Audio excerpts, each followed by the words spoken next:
ncedisana nenkqubela yesixeko sakho, ncedisa ekwenzeni, yiba ngummi okhutheleyo.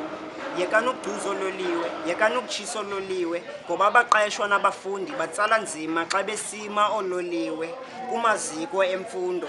Ekhayelitsho izigilamkhuba ziquqa zibuyelela zisenza ootitshala amaxhoba, zifunana neefowuni, ii-tablets neekhompyutha, ii-laptop nemali. Bona abantwana bazokufunda njani kwiimeko ezikumila kunje, kuzothwani ngubani? Urhulumente wesininzi makanceda ngenelela, bonelele ngokhuseleko, atshatshele kwizidingo neemfuno neenkonzo ezingxamisekileyo zoluntu, amamele abantu bona bonele kufanele, nendima yombane idinile kwanele. Kusingathi umbuso woyisakele, bophula imithetho beentambo zombane, nanize niqaphele, ijeli nifanele, sohlwayo senene. Ezi ziganeko ndizichaphazeleyo ziyadinga ukuphononongwa, ulandelelwa nokujongwa. Intshukumo yabo basemagunyeni ingalulutho kule mingeni. Nawe mhlali, igalelo lakho malibonakale kwindawo ohlala kuyo, noncediso lokuqobisana nale mingeni.